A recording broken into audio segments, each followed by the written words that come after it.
Okay, so I'll just do a quick tech check. Hopefully everybody can hear me and see me. It's going to be a presentation to start with, so if everybody could mute themselves and keep their cameras off throughout this time, and then we'll have a discussion at the end, and everybody can mute and unmute themselves as they'd like to ask questions. This session is being recorded and will be available for those who weren't able to attend today. We have all of our project partners were invited along today, particularly those who work on Ignition, but also those who work for partner organisations that will be interested in this as well. Additionally, we have some people who are on similar projects funded by the UIA looking at adaptation and nature-based solutions, and some similar projects from the UK who are looking at adaptation, nature-based solutions, and particularly financing around that as well. So we thought it would be beneficial to have a short Ignition introduction. Obviously, those on the project, you'll know this very well, but Sam Evans, our project lead from GMCA, is going to do a quick project overview of the work we're doing, the work packages and the evidence base sitting underneath that. Then we'll talk about the evidence base with Rachel Morrison, who's the Senior Nature-Based Solutions Advisor from GMCA, who has been helping to produce the evidence base, and myself as well. We'll talk a little bit later. So sorry, I'm from Business in the Community, another partner on the project. So if we've got, I think we've got most of the people in just now who we're going to attend. So if we can hand over to Sam to give a little introduction, and then we'll go straight on to Rachel, who'll give a little background to the evidence base. Thanks, Sam, and morning everyone. Hope you're all keeping well, and great that so many of you have been able to join this morning. So I'll just give a very quick overview of the project. I think a lot of you will already know this, but I think it's helpful for all of us to be reminded of what we're trying to achieve. So if we just go on to the next slide, Sam. So the overall aim for the Ignition project is to develop innovative funding and delivery solutions for investment in Greater Manchester's natural environment. So we know that we are faced with the impacts of climate change, particularly increased incidents of flooding in their severity and frequency, and in the urban parts of Greater Manchester, also susceptible to increased urban heating as well. And work by the University of Manchester has estimated that we need around a 10% uplift in green infrastructure in Greater Manchester to be able to adapt to the level of climate change we're going to see by 2038. So really the project is aiming to develop those funding and delivery solutions that will help us overcome some of the barriers and help us realise that increase in green infrastructure that we know we need to combat the impacts of climate change in the city region. So if we just go on to the next slide, Sam, and just have a look at some of these barriers that the project is trying to overcome. And these are reflected in the 6 key areas of work that the Ignition project and the 12 partners that are working on it are trying to tackle over the next 18 months of the project that remains. So the first of those is developing a pipeline of projects, and we know that we need that level of increase in green infrastructure in Greater Manchester, but where could that be? Where are the areas that should be prioritised for investment? Where will they have the most impact in terms of impact on climate change, but also wider benefits that we know that green infrastructure can provide? So through work including by the University of Manchester to come up with a baseline of what our current green infrastructure provision is in Greater Manchester, we'll also through the project be able to map and bring together and aggregate together the sites at which green infrastructure could be installed to create a package of projects that could be taken forward. But obviously to be viable and to go ahead, they will obviously need investment in them. And a key aim of the project and of our wider plans on that for capital and natural environment in Greater Manchester is to see broader types of investment in green infrastructure. So as we're all probably aware, most investment in nature is either grant funding, public sector funding. So we are looking through the project, and this is an important part of where the evidence base that we're going through today comes in, is what benefits, what financial benefits does green infrastructure provide, and how can we bring those benefits together into a business model that enables investment to take place at scale. So how do you make those projects happen? What sort of benefits do they bring in? How do you bring those benefits together so that people could actually, and investors could, fund them and see a return? And that's a real challenge and a real nub of the project. And the third box there, we know about some of the barriers to investment already, the issue of multiple benefits and how to bring those together and actually provide returns to investors. So a key part of the project through our communications work will look at these barriers, work out how to address them, and work to increase investor confidence in nature-based solutions as we develop those business models. Looking at building public sector confidence, building philanthropic and impact investor confidence, but also looking at private investment as well and how that could be brought forward. So that's a key communication is obviously a key part of the project, as is related to that engaging our stakeholders. So as we come across these barriers that will rest with different people to unlock them, we're working with local government across Greater Manchester, with national government, business regulators, suppliers and others to understand how we can make these changes happen. And there's also a significant strand of public engagement and citizen engagement going on as well to understand attitudes to green infrastructure. Fifth element on there is the work in the project to create a living lab for nature-based solutions. So at the University of Salford, the team there is installing some small-scale nature-based solutions, as well as a large green wall and green roof, with in-depth monitoring of those installs to help us understand and learn more about the benefits of those nature-based solutions, the costs of their development, issues that come up during installation and maintenance of those, and really importantly their impact on climate change resilience. And that will also, once it's built, be a place where people can see firsthand nature-based solutions in action, see some of their benefits and understand what's happened there to get them up and running and get them into place. A real sort of seeing is believing type space. And then finally, in terms of having this project pipeline, having business models that underpin them, we need ways of delivering these projects at scale. So rather than just the one-off green roofs and green walls that are obviously really great, but are needed in much greater scale. So how do you deliver investment at scale? And we've seen in renewable energy this sort of, this developments there and delivery there, allowing that delivery at scale. So how do we provide an environment for investors to come in and see a return on their investment, to provide confidence that nature-based solutions are going to be delivered and deliver those benefits? And how do we manage the relationship between investors and multiple projects that are going to come forward? And to do that, we'll probably need some sort of vehicle to allow all that to happen at a city region scale. So it's shown linear on this visual, but it's really all these elements are really interconnected, and it's a very complex, challenging set of issues to be grappling with. But hopefully through those specific actions that we're taking on each of those challenges, we'll come in a position in 18 months' time with a set of projects that are underpinned by a business model where we know that those investments can provide return. We've improved confidence and increased confidence in nature-based solutions, and we've communicated across Greater Manchester with its citizens, businesses, public and private sector about the benefits of those. And we've got firsthand at the University of Salford a living example of those in action.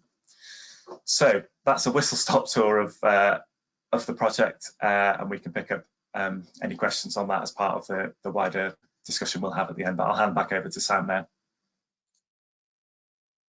Perfect, thank you, Sam. And then we're just going to now look at a bit of background on the evidence base and the methodology, and I'll hand over to Rachel Morrison, Senior Nature-Based Solutions Advisor from GNCA. Hi everyone, thanks Sam. I'm Rachel. We've split up this presentation a bit, so like Sam said, I'm going to talk you through a bit more about the purpose and the methodological approach taken, and then Sam will run through the more interesting sections around the results and some of the outputs of the evidence base.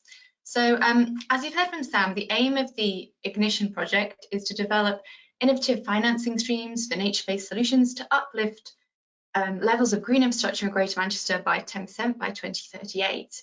To deliver this 10% uplift, a key priority for the Ignition project is to develop business models for nature-based solutions, which can really demonstrate a coherent public and private investment case. And access to robust quantitative evidence on the performance of nature-based solution was really seen as central to the development of these business models and more broadly to making the case for investment in nature. And the development of an evidence database detailing some of these quantitative benefits was a really key priority for the Ignition project, and to get started on this work package 5 and future funding streams work. So the primary objective of developing a sort of quantitative, robust evidence base to inform the development of these business models was the primary purpose. However, we also recognise, and I think Sam touched on some of these in his introduction to Ignition, that the evidence base also has a number of other potential purposes across Ignition. So to provide evidence to support education and wide engagement with nature-based solutions, both within the Ignition project and beyond. We also thought that it might be a really good platform to provide robust evidence on the performance of nature-based solutions, to build investor confidence more broadly in nature-based solutions. Data and evidence can also be used to inspire and elevate discussions on nature-based solutions at the GM level, and also to support and link into the work of the Living Lab, which was mentioned by Sam as well, by providing complementary data to sit alongside some of the live data that they will be providing. But overall, the development of the evidence base was really seen as key part of building a sort of positive enabling environment for financing nature-based solutions, and that was really the remit of the development of this database. Sam, if you can move on to the next slide. In saying all that and establishing a really good idea of what the need for developing this evidence base was, we're also really conscious that the benefits of green infrastructure and nature-based solutions has been a really active area of research over the last 2 decades.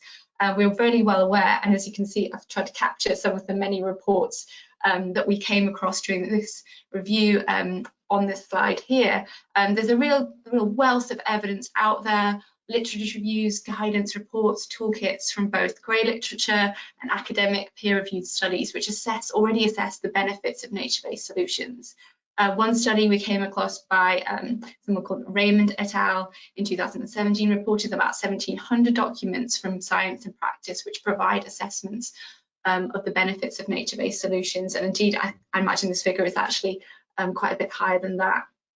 This existing volume of literature and review studies and reviews of reviews is a really positive aspect of that's already out there for Ignition. I think it's a really positive context within which we work. And one of the first steps we took was to explore whether there was something actually out there that already met our needs. We didn't want to reinvent the wheel with doing this, so we explored whether we could actually tap into another existing database, or whether for our purposes we needed something different or new. What the criteria we had for the Ignition evidence base was really to have something that was robust, transparent, quantifiable and comparable information in, if possible, a unit format to allow the sort of calculation of the financial benefits where possible. We also really wanted a live repository of knowledge rather than a static exercise which would quickly go out of date, so something that we could use throughout the project and contribute to. And although many of the existing reviews out there came close to meeting this criteria or had met some of these criteria, we weren't actually able to find something that met our needs. And this is perhaps because of the very diverse and prolific nature of GI evidence and research, meant that there was continuing sort of wealth, and everything is sort of going out of date quite quickly. So we really sort of realized through looking at what was out there before we embarked on this process that rather than reinventing the wheel, what we needed was a database which could capture and organize some of the large volumes of existing evidence out there and translate it into a sort of accessible and usable, in our case, a quantitative format for the Ignition project, and also potentially for use beyond the project.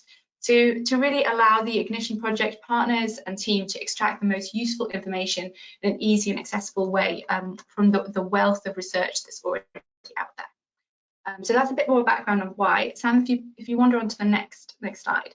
So once we'd established why we wanted to do the review and the sort of purpose and the aspects that we were focusing on, we then had to tackle the question of how. So we knew we wanted something that was live, a live repository of knowledge, something that was relatively systematic and would enable us to collect quantitative evidence. And when looking to complete an evidence review, there's not just one type, but many options that you can choose for, as I've sort of shown on the visual of the slide. So these range from sort of your most common form, which is the literature review, up to much more complex and time-consuming reviews of reviews and full systematic reviews, which you see in sort of in academic science and sort of health studies areas around there. The type of review that you can complete really depends on not just the aims of the projects, but also the time and resources that you have available and the scope of what you're wanting to complete. So as I mentioned, we wanted to do something which had a systematic element and would be robust and transparent, but we were limited in the availability of time we had. We had sort of access to 2 members of staff for about 2 days a week for a 6-month period. So we had some time and more time to create something that was systematic, but not time enough to do a full systematic review. So therefore we ended up picking the ones highlighted in blue in the middle and doing something that was what you describe as semi-systematic, a rapid evidence assessment. This allows you to get beyond some of the sort of cherry picking of literature that you might be stuck with if you were doing a literature review, but it reduces some of the time and cost requirements of doing a full systematic review. So we ended up running through these rapid evidence assessments. Next slide, please, Sam. And then our evidence review was completed over a 6-month period. The slides here illustrates the basic methodology we followed. So after we had established the review aims and objectives, and this informed our selection of the review methodology, we developed a review protocol. This is part of ensuring that we went through a relatively systematic and transparent approach. So we had a clear protocol that we would follow, and this included stuff like undertaking a structured search for evidence and using key search terms and search strings. So searching sort of databases such as Google Scholar in a consistent way to capture information. Where we produced evidence sources, we then recorded these in a database, following again the review protocol and reporting the quantitative or qualitative findings from each source as what we're referring to as evidence items, so as a clear finding which was recorded in the database. The evidence items were then screened for relevance using the criteria prioritized for the Ignition projects. So in our case, we wanted to ensure that within this database that we had evidence that was relevant for the challenge that Ignition is trying to solve. So we were really prioritizing European or UK evidence where possible. For some variables and benefits we were looking at, we were prioritizing evidence on temperate climate conditions. So this was particularly relevant to where we had evidence reporting on energy savings, alteration of temperature through aspects such as Greenwalls. We were also looking for relatively recent evidence to make sure it was up to date as possible. So anything that was prioritized was published since the 2000. Unfortunately published in English because neither Sam or I had a second language to use. As I mentioned before, we were focusing really on quantitative evidence and evidence from an urban setting as well, to focus in on the benefits that nature-based solutions could deliver within an urban context of Greater Manchester. This process helped us review evidence in a relatively transparent and replicable way and focus the evidence we were capturing on the priorities for the Ignition project. So as you can see, we used this process to search and collate evidence on 5 different types of nature-based solutions. So green walls, green roofs, urban green spaces and parks, street trees and SUDS-enabled street trees, and sustainable urban drainage systems. These were seen as the sort of most common types of nature-based solutions. And then we covered the benefits that are shown on the other side of the slide, so air quality, noise, energy use, biodiversity, and so forth.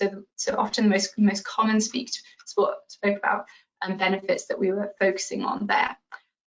We also used a range of evidence database. So the majority of our searches focused on peer review academic evidence. So we used databases of scientific peer-reviewed evidence, such as Google Scholar.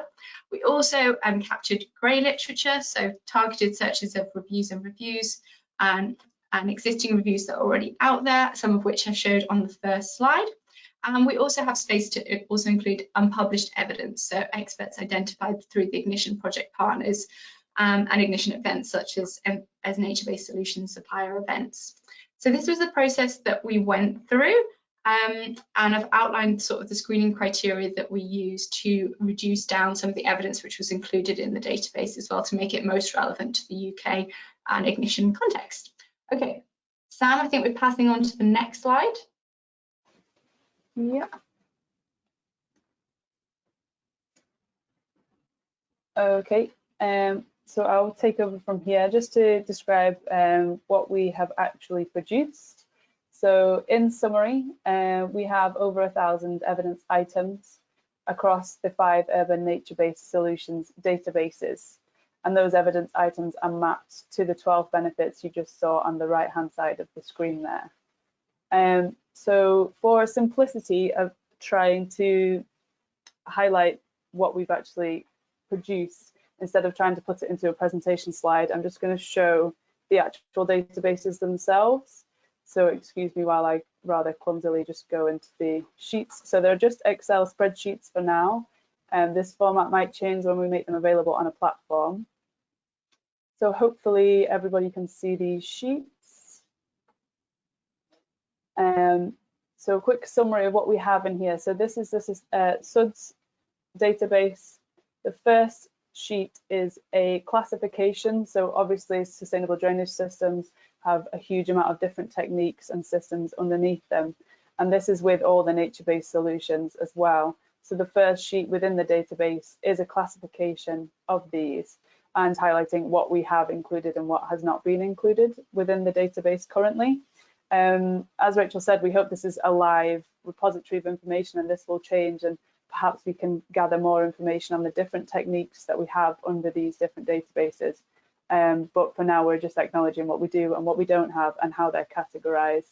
So the system is broken up into 3 for the SUDS database, so storage facilities, filter strips and swales, and infiltration.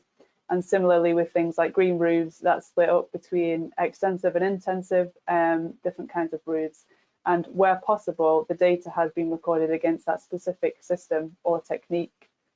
So I'll just go and take a look here. So this is the actual raw evidence, the raw data we have here. So as you can see on the left-hand side, it's got the system and the technique where available. Some reports don't give too much detail on the specific kind of technique, but we've done that where possible. Just to go through what we've mapped within the data collection, we've got a brief description of the benefit pathway. So this will be taken from the report summary or something like that, just a quick outline of what was found and how it was found. The evidence source and a link to the report if it's available online. The date of the publication of the source, the type of evidence, so if it's an academic study or a demonstration project or just a report is featured here. And then the next columns G and H are the physical flows, so the units of measurement and the amount that they provide. As you can see, there is a lot of different units of measurement, and I'll come back to that when we talk about how we summarize this. As you can see here, we've got the columns for potential for monetization and monetary value. When we set out finding the data, we hope to find some reports or studies on how these benefits have then been translated into monetary savings or anything like that. So obviously the data, as you can see here, was sparse on those grounds, but we've kept those in hope that we can fill those in as the evidence base grows from what it is now. Column L is the conditions and or limitations. So this will introduce any caveats on that specific report that we felt relevant to highlight on that evidence there. And then the location of the study, as you can see for this, is kind of quite varied. For benefits such as temperature, we've actually included the temperate zone, as Rachel mentioned. So the functionality of the database is you can filter to your specific temperate zone, or kind of however you want to use the data, you can filter it to location or what kind of study or what kind of technique is used under that nature-based solution. So the bottom benefits, you've got all 12 listed underneath there. The second sheet is the summary page, which I'll just go into now. So as I say, you saw a lot of different measurements underneath each benefit there. And some of it is not able to be summarized in a kind of simple and transparent way. So we've done our best to summarize where there's strong evidence against one specific measurable unit. So minutes of peak flow delay here you can see on water quantity on suds. And we've got a note section along the side to describe what evidence is included in that summary, see if it's just taken from one study, if it's taken from a few studies, if the data is different across all the range and we wouldn't feel comfortable summarizing, so it doesn't show a strong correlation, that's included here as well. The second column here is a number of studies against that specific benefit. And so this is included in each of the nature-based solutions databases. For benefits such as health and well-being and biodiversity, obviously the data is not quantifiable in the same way as just giving a quick stat. It's more detailed, so it is worth, if you are interested in these areas, to go into the actual raw data. So for instance, biodiversity on sustainable drainage systems, there's some really interesting insights, but you do need to go in and have a look through that. For instance, as well, on the green spaces, there is a huge amount of data on health and well-being, as you can see here, across a lot of different measurables, which is very hard to summarize in one summary table. So the amount of data available is not reflected in the summary table, but we did have to just try and hone in on some aspects of it. So that's just a little look at the actual databases themselves for now.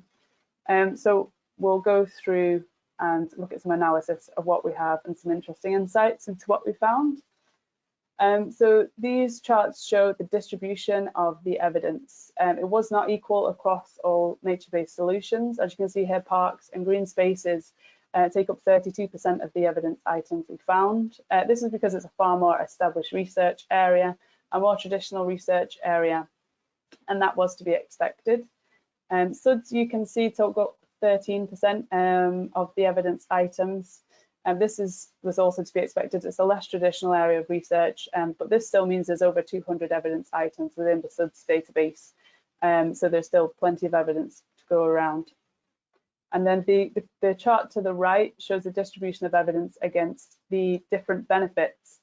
Again, the first 5 benefits are the more traditional areas of research, so carbon, air quality, water quantity, water quality, and temperature. And that is reflected in the amount of data we have available in the databases from those.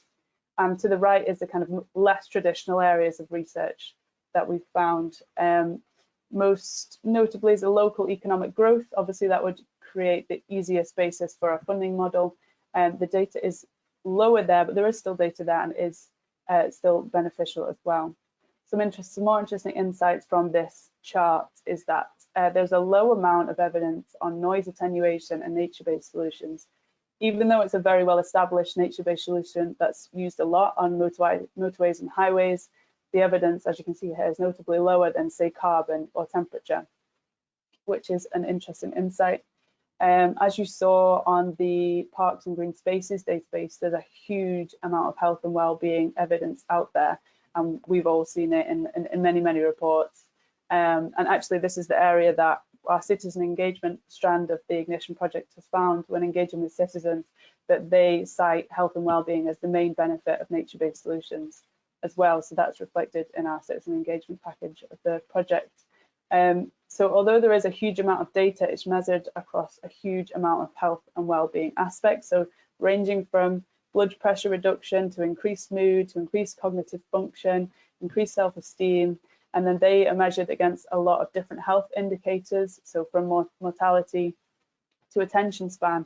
So the data is vast and is quite disparate in what it is measured against, but it is a great read if you have time to delve into that information. Obviously, it's not really available in the summary table, but has a lot of insight if you can actually go into the databases themselves. Okay, just on to the next chart. So this is the distribution of evidence items by its benefit type. So you can see here, it's quite different according to each benefit type. So I'll just pull out some key interesting findings from this kind of separation of the evidence. SUDS is not well represented across multiple benefits. It's mainly focused on water quantity, water quality, and biodiversity, which is kind of expected. But as I say, you can see here, it's mainly, the evidence is mainly focused on those three areas. There's a lack of data for Greenwalls and water quality, which was kind of surprising considering its kind of filtration properties. Local economic growth only has 3 of the 5 nature-based solution types with evidence against it, which is another interesting insight as well.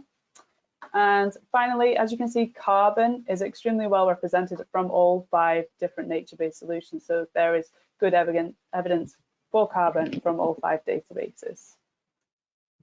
This is just a quick snapshot, just to give you an idea of how we could summarize one of the databases. So this is Greenwalls. There's a total of 211 evidence items, as we saw, unevenly distributed across the different benefits. And the data we found was distributed kind of equally from the UK, Europe, and North America, and then some international review papers as well. This is an example of the summary table taken from the database with some key stats here summarized from the different measurements and units of measurement that were available. I won't dwell too much here. The slides will be available for everyone after the session, so you can have a proper look through the stats then. So this is just another way to show you the data and show you the kind of wealth of data we have and interesting insights. We'll be pulling key findings from the data into comms that will be available for all partners. These are some interesting insights we've got from the team who we've first showed the database to, and they were surprised by.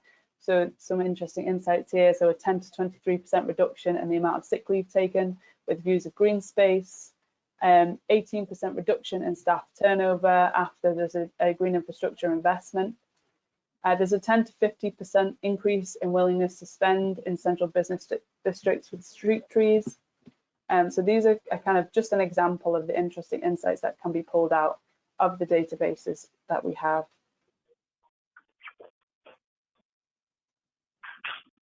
So I'm just going to pass over to Rachel to talk about the caveats and the limitations and of the process of finding the data, just to give more of an insight into the process.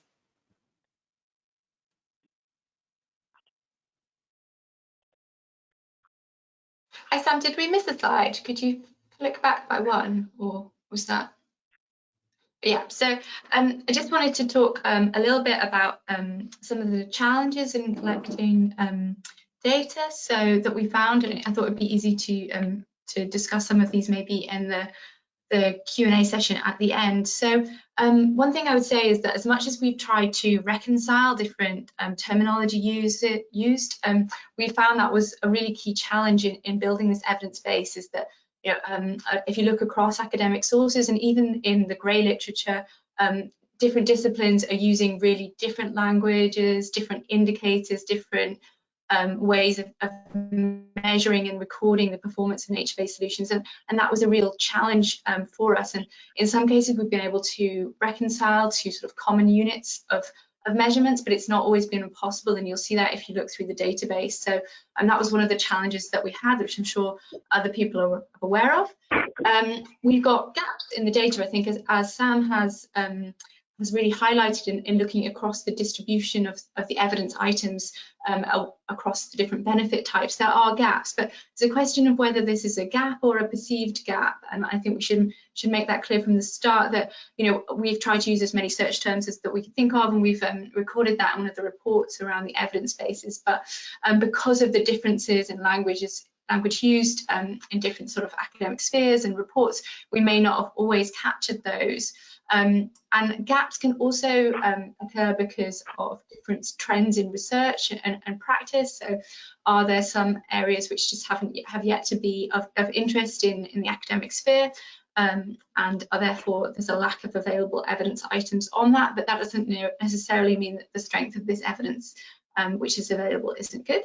Another aspect which was also clear was that there's a lack of really high quality and long-term monitoring and evaluation of nature-based solution performance. Again, I think this is a product of academic funding. It's often for new projects and interesting, innovative approaches and new and original ideas, rather than supporting sort of long-term, high-quality monitoring to really nail down and establish performance. And so often the stats that we were able to report in the database was from a year's study, or 6 months study, or a few years at best.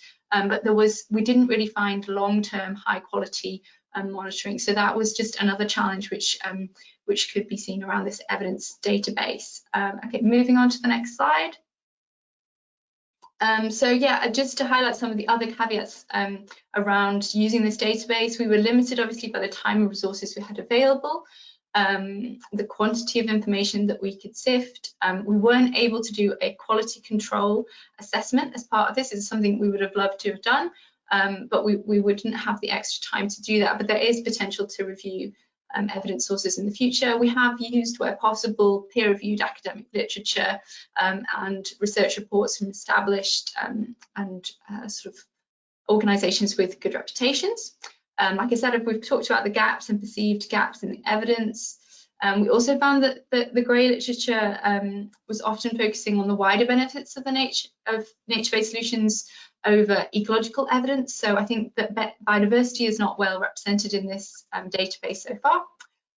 Also, when using the database, you just need to be clear that we had a series of screening criteria that I outlined at the start. So we were focusing on, if where possible, European or UK information, relatively recent data, and the climate factors are also coming into play in certain aspects of the variable. And like Sam spelled out, we wanted to collect financial information where it was available, and we have included that where it was possible. But this is an area that which is currently sort of a bit of a gap in the evidence base. The economic assessment hasn't taken place so far, but we have space to potentially think about doing that in the future. Okay, so I think those are the main caveats that we wanted to highlight that anyone wanted to use the databases. Okay, thank you, Rachel. So we're going to do a fun quiz now, just in summary of the data. I'm sure you've been partaking in many a quiz in the lockdown times, so I thought I'll continue that. We're going to do this on Slido. What I'll do is post the information in the chat box, and you can join by the link. This is a marked quiz, so the winner will be announced at the end. So you do get that glory as your prize. Bear with me 1 second, let me post that to everyone.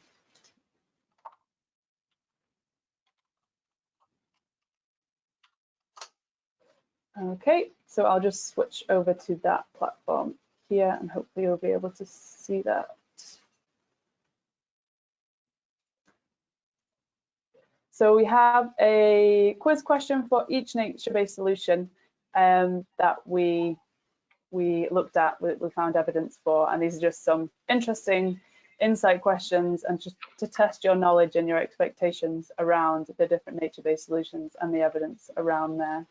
And so whilst everyone's joining, I'll just wait a little while for everyone to join.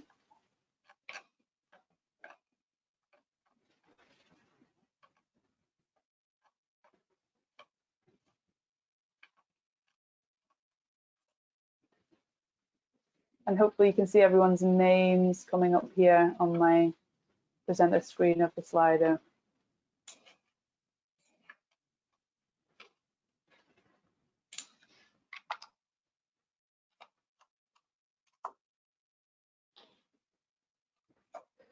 Okay, I'll move on to the first question, and everybody who's still trying to join should be able to join as well. So the question is, what percentage of species richness is a suds pond reported to have in comparison to a non-suds pond? So it's multiple choice. We've got 10 or 20%, 60 to 80%, or 40 to 50%.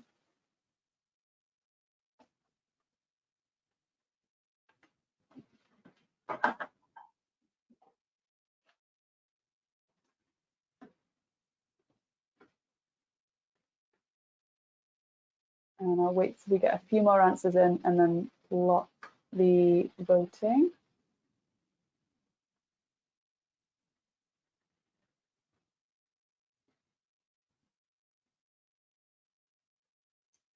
Okay, so most people went, we see here, for 40 to 50%. And the actual answer is there's 60 to 80%, which is quite high. And I should say on the suds and biodiversity, there is really great evidence, and most of it from the UK. So if you do have an interest in that area, I would advise having a look at the databases when they're available on the research that we found there. Okay, on to the next question. What percentage can a green wall reduce sound energy by? So we have 15%, 70%, or 50%. Cast your votes now.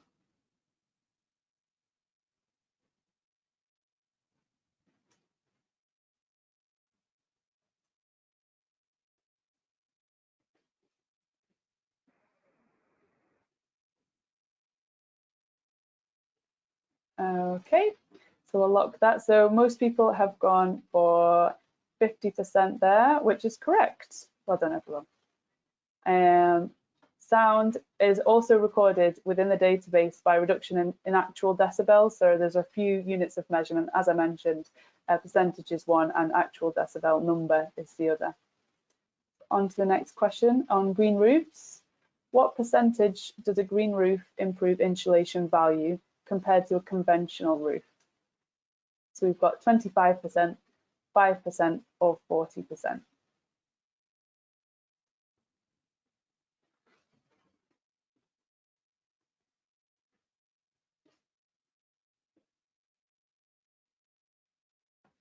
We seem to be averaging out about 30, 34 submissions on here. So I'll move on. So we'll see most people have gone for only just, but by 40%.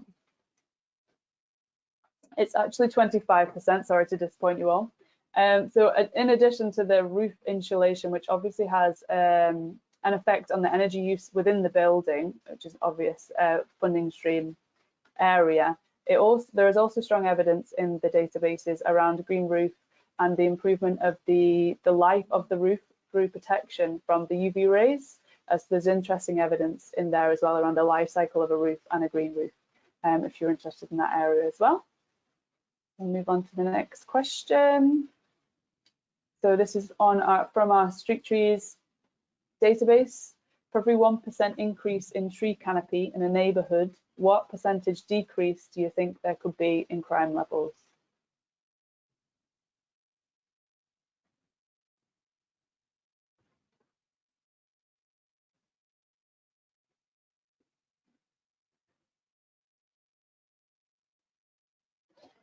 And I should say there's a lot of interesting data in the trees databases around crime as well, so also worth a look if you're interested in this area.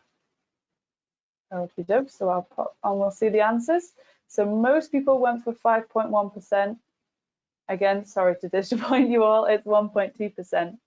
As I say, there is a lot of interest in different units of measurement around the social impact of having trees and tree canopy in neighbourhoods and urban areas. We'll move on to the next question. Next and final question, and we'll find out who the winner is.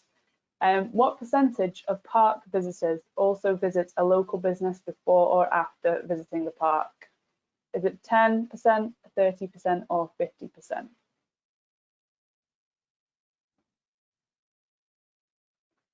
So this is taken from the Urban Parks and Green Spaces database. There's a lot of, as I say, a more traditional area of research, and there's a lot of research around health and wellbeing, but also looking at local economic growth as well. Okay, I think the votes are just tailing off there, so I'll move on.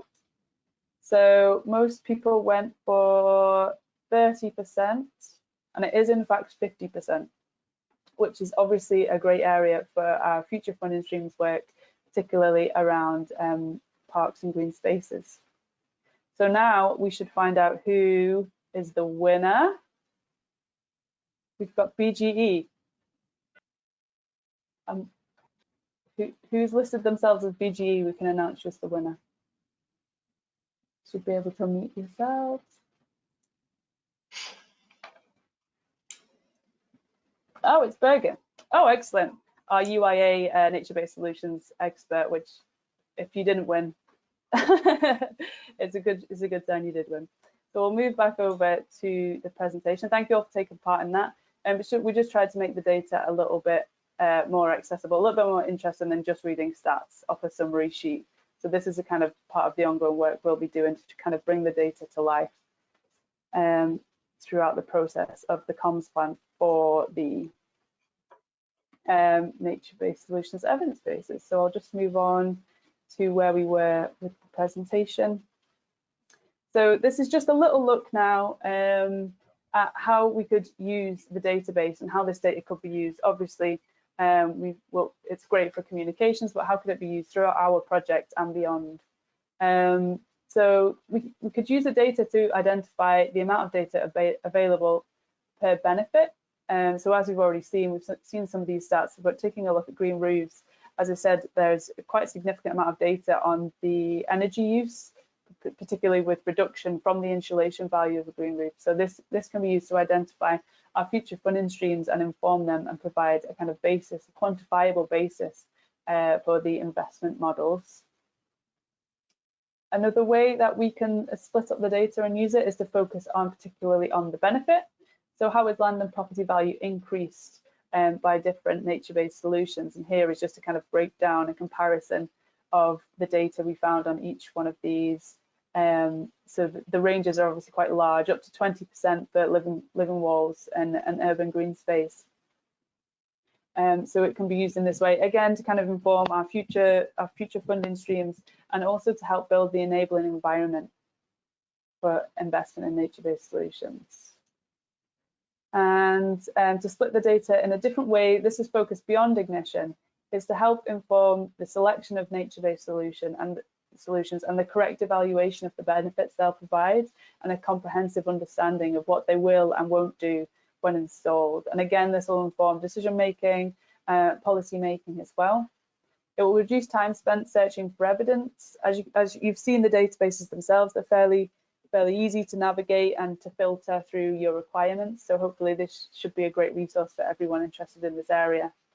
And it's to bring together evidence in a transparent and accessible way. As Rachel has described the methodology and the limitations to our process of getting this evidence.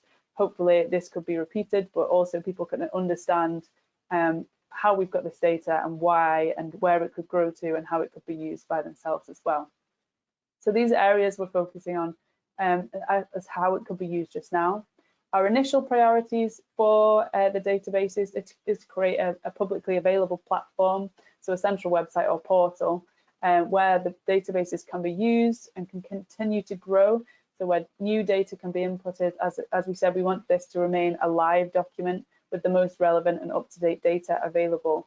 And ideally to have a life beyond the Ignition project, which is due to finish in October next year. And so it could remain a live resource for all the partners and anybody else involved in the kind of nature-based solution sector as well. As we said at the beginning, we'll be linking with the Ignition Living Lab at the University of Salford, where they're building interconnecting nature-based solutions and providing monitoring and research on that. We're connecting with the Ignition Citizen Engagement Programme, and kind of influencing that. We're doing an interesting piece on citizen expectations and main priorities from nature-based solutions and the actual science and the benefits behind them. So as I mentioned earlier, one of the key things we found from our citizen engagement survey was that health and well-being are identified as the main benefit of nature-based solutions, and not so much things like water quantity, water quality. So we'll be using the data to help inform that engagement package. We'll be creating a resource between business and the community and the UK Green Building Council, who are a partner on the project as well. This will be a translation of the data for businesses and land and property owners and developers as well. And of course, we'll be creating communications materials for all Ignition partners as well. So before we go to the Q&A, I just wanted to consult on kind of 3 key questions from everybody on the call. This resource is for all of the Ignition partners to use and for it to be useful for. So we'd really like to get your feedback on some key feedback questions, really, as to how we make this as useful for you. How could you input into it? So we'll just go back over to Slido. Hope everyone still has this open. And we'll start with the first question. You are able to submit multiple answers, so please do so, and you can see them coming in here as well. So the first question is, how could the evidence base be useful to you or your organisation? Please just list your organisation in the brackets. I'm just going to come up for the code. It's the 23468. It's just on the left-hand side of the screen here for the Slido event code to join. So we're aware that we have a lot of key Ignition workers on the call, but we also have people who work within the organisations that are partners on the project, but maybe not directly with the project. So maybe be interested to hear your insights into how you could use this data, how you could use any of the resources that we produce from it, the commons materials around it. So as I say, you can submit multiple answers. And we've just got 3 of these questions, and then we'll move on to a Q&A.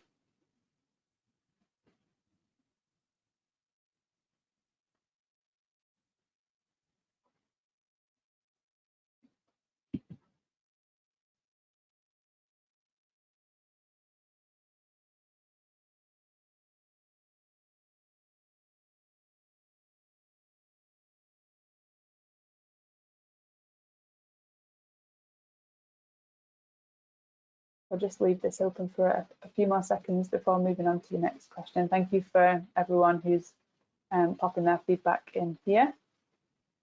And we'll collate all this information and we'll be using it to formulate a comms plan for the Ignition project, for the evidence base going forward as well. So we will try and really weave it through everything we do with the evidence base going forward.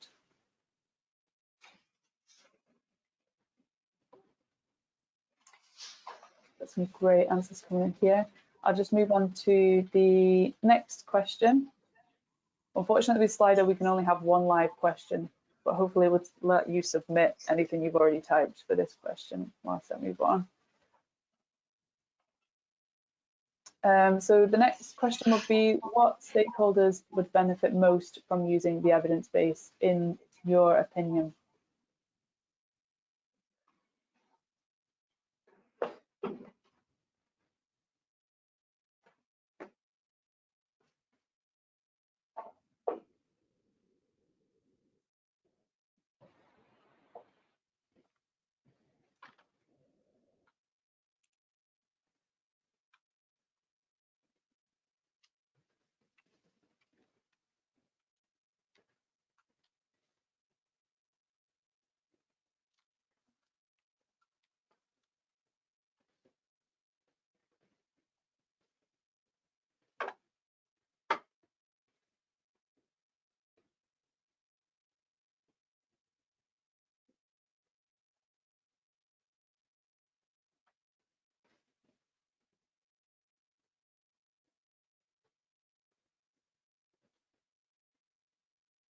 Okay, I'll just move on to the last question, and then we can crack on with some any discussion.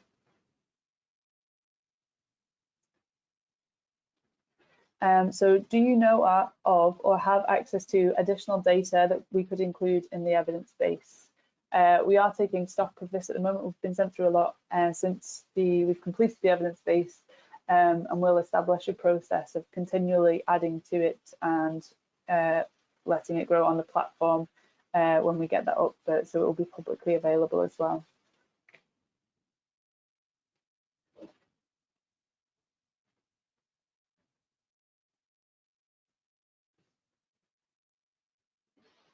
So I'll just leave that question open there, and everyone can continue to post answers in there. As I say, you can post as many answers as you'd like, and you should be able to continue to submit in there. And I'll move on to if anybody has any questions or for us around the wider project. I think we've still got Sam Evans on the call for that, and then for me and Rachel around the evidence base itself, or just any kind of questions or discussion points you'd like to say. You can either post them in the chat box and I'll monitor that, or you can mute or unmute yourself freely. Please just introduce yourself to start with, because we've got around 50 people on the call, so it'll be of benefit to everyone just to introduce yourself and your organisation as well.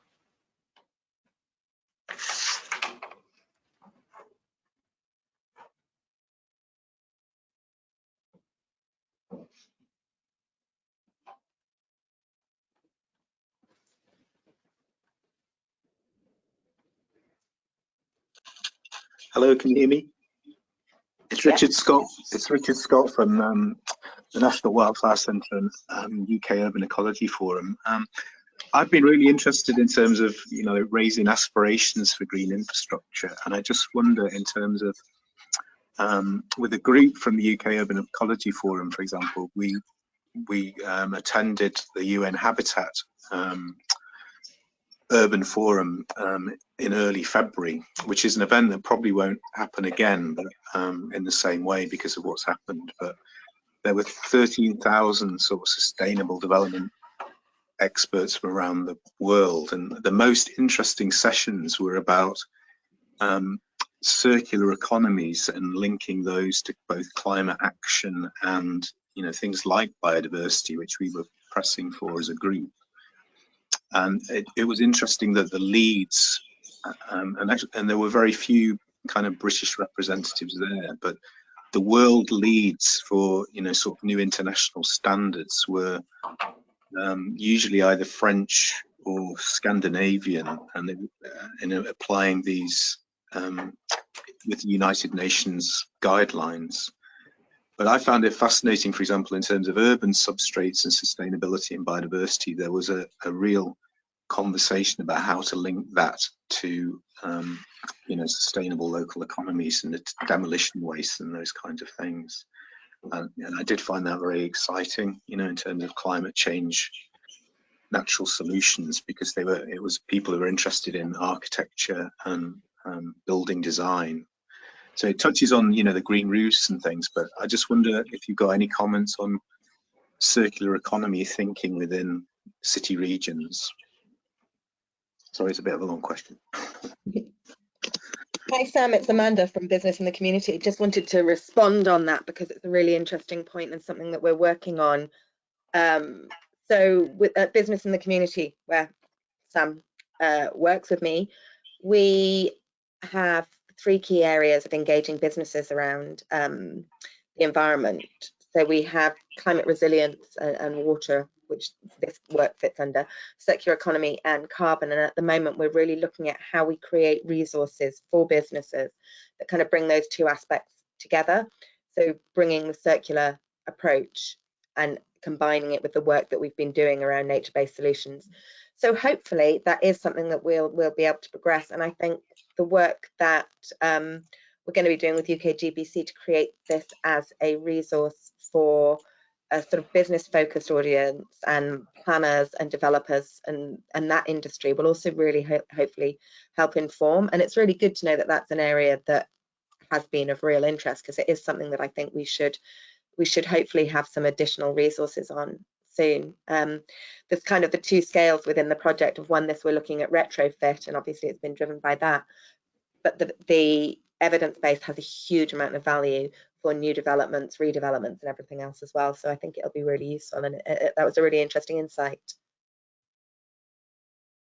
Just to follow on quickly, it was very interesting that as a quick point that the Chief Executive UN Habitat, and backed up by both UNESCO reps and others, were saying or making clear Sustainable Development Goal number 11, which is sustainable cities and communities, is now being seen as most pivotal in delivering all the other 16 development goals, which I found extraordinary, really. But anyway, just a quick point.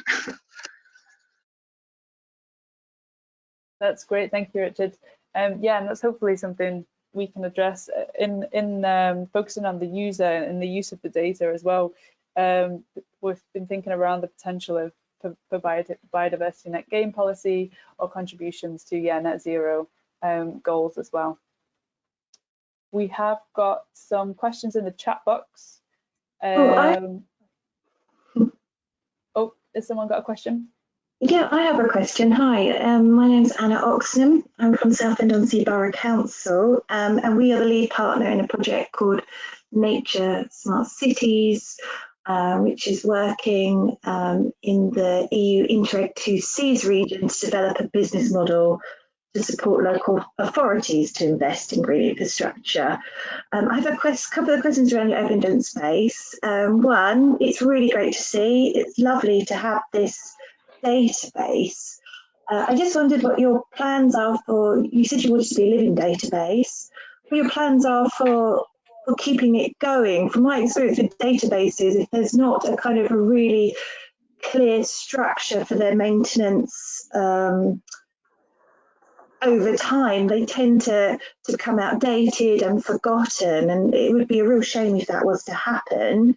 My second question is, how are you envisioning using this evidence base for the business models you're developing? Sam, do you want me to take that? I think Sam might be having some technical issues, so I'll take that one. So I think that's a very live issue for us. The idea that we need to continue to update it and make sure that it's relevant. We have 2 years to sort of, well, about a year and a half to come up with a solution, we hope. But over the course of the Ignition project, we've got the resource and time to be able to update it. But we are looking to try and find other examples out there that we could follow, other ways this has been done successfully. So if you do know of anything, this is a sort of an active problem area. We're looking at things from sort of quite simple posting on a website with maybe a simple sort of form that you could fill in and sort of notify us if you've got a new data source that you think should be added, that we can then vet and add. Or other frameworks. So we've thought about, just having a very simple approach, such as Google Sheets, but we thought that would be a bit too messy, or sort of a more locked Excel spreadsheet that you could allow out and to be data to be added. So we're really exploring different formats and options at the moment, and would be very happy for any advice and help on that, because it is a live issue. And yeah, the UK GBC have been also sort of trying to help us tackle this issue, but yeah, very much a live issue. And I think your second question was how we were using it to identify business models and evidence. So at the moment, we're sort of picking out key pieces of information. So, if we're looking at green roofs and the value proposition for that, we're using that live information in that database to look at sort of property and value uplift or energy savings and these sorts of things. So we're already sort of using it to inform the value propositions that we're investigating around installing nature-based solutions at the moment. Yeah, I'm not sure if that quite answered your question, but do let me know if you've got any more questions, Anna. Oh, that's great. Thank you.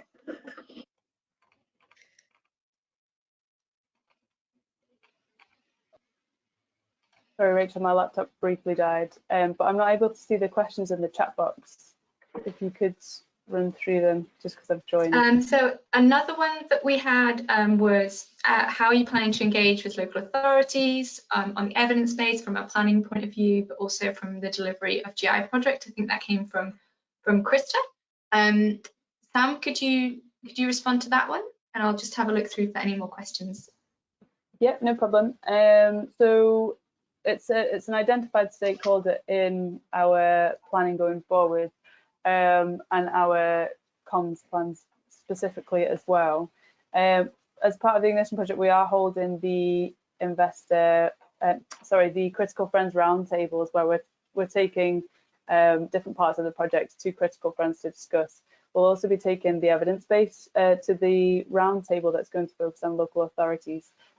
This has been a little bit postponed due to the current circumstances and priorities within local authorities, but we do aim to take it to the roundtable and to kind of hone in on what is useful, particularly around planning and things like that. I know Dave Barlow has mentioned it would be useful to have a guide for how local authorities could use this with their relevant circumstances and priorities around evidence for nature-based solutions as well. And so we'll take that on board and make sure we provide that in the resources that we produce within the comms plan and the resources that will be available for all partners on the project as well. And I think another question which came through from Birgit was, do we plan to test with different users as how they can use it? Sam, Yeah, so any platform that we are going to go with, it will be publicly available, and we want it to be as usable for all of our different stakeholders as possible. So running tests is actually a really good point, and that's maybe something we could cover within these Critical Friends roundtables as well, as to how it could be restructured for different audiences, and how the filters are relevant or not relevant as well. But with the evidence base, we don't really want to reduce the amount of information that is in there for different audiences, more of an explanation as to what is relevant and what they could find using filter systems or anything like that. Yeah, we want to kind of keep it as a base resource that will then grow, but it's more about kind of describing how to edit and move around the data to your needs. But that's a great point on testing with different audiences as well. And then there's just one last suggestion that's come through from Dave Barlow, which suggests that the universities might be able to take the lead on this. I think that's definitely something that could be useful to look into, especially with access to academic journal articles and resources such as that. We definitely found that difficult during the evidence base. So maybe if there's a platform or engagement with universities and updating that, that could be one possibility that we could also look into. I don't see any new questions. Possibility. That's Nick here. Just saying, okay, take Nick. it forward. Hi.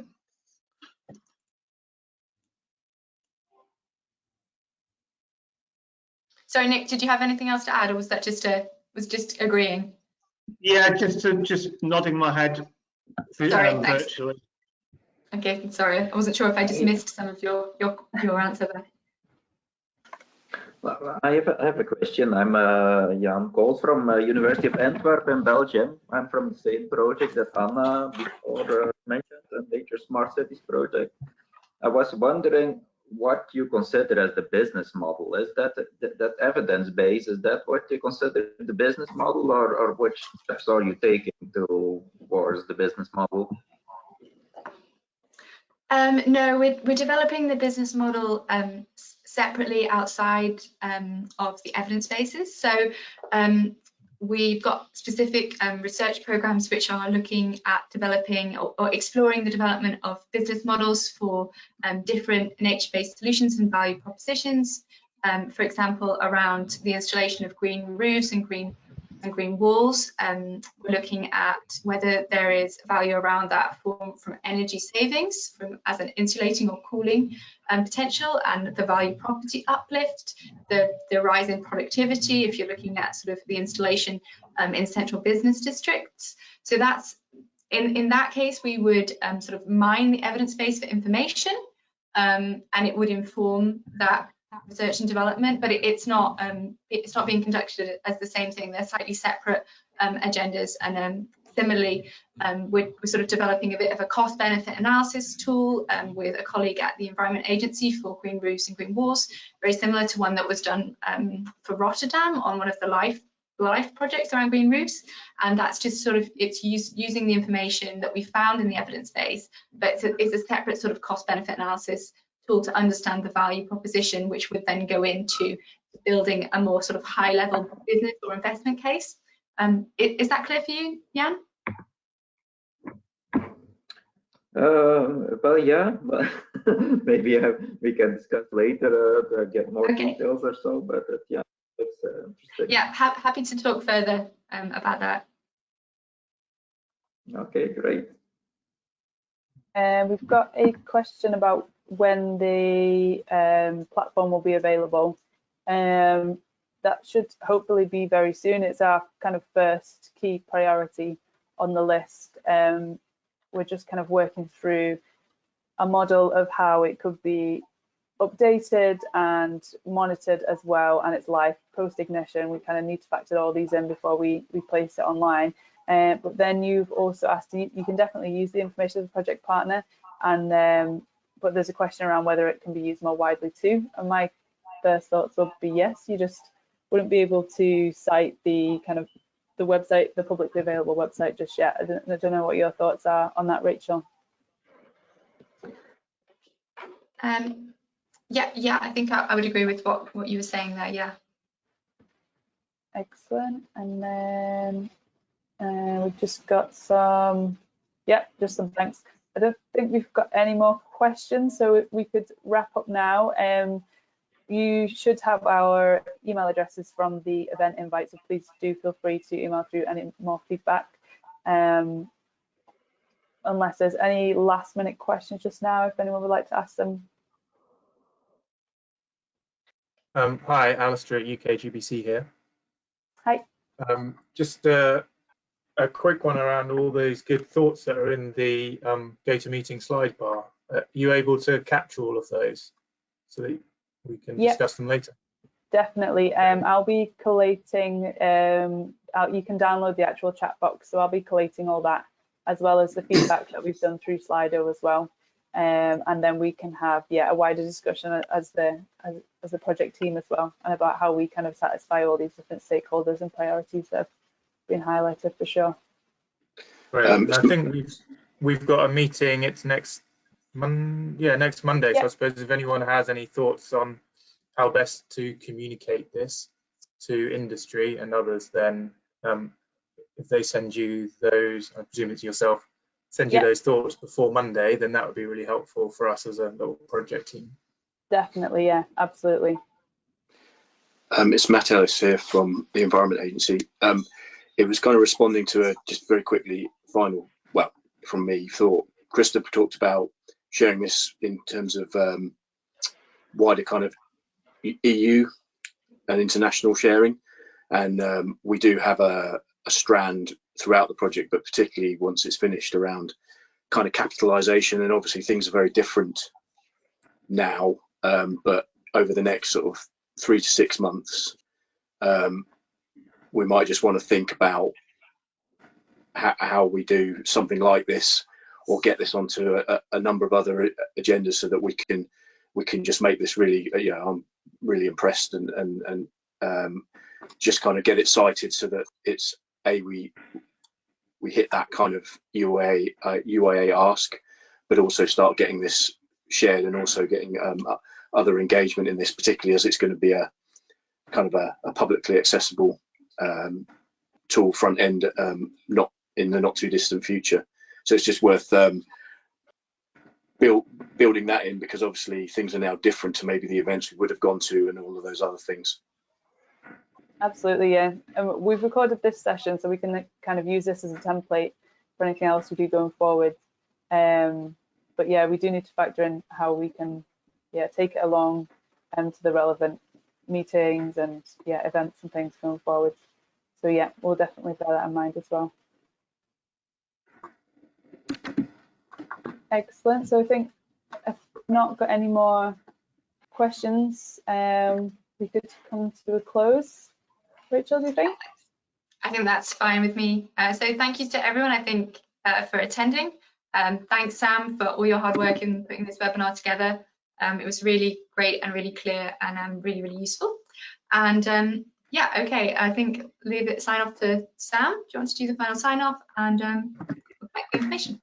Yeah, okay, thank you all for attending. I know we've got quite a wide range of attendees as well, so it's really great to hear from different projects as well. So yeah, as I say, please do contact us. You'll have our emails if you've got any further information. We'll be collating all your feedback. Thanks for the great chat comments.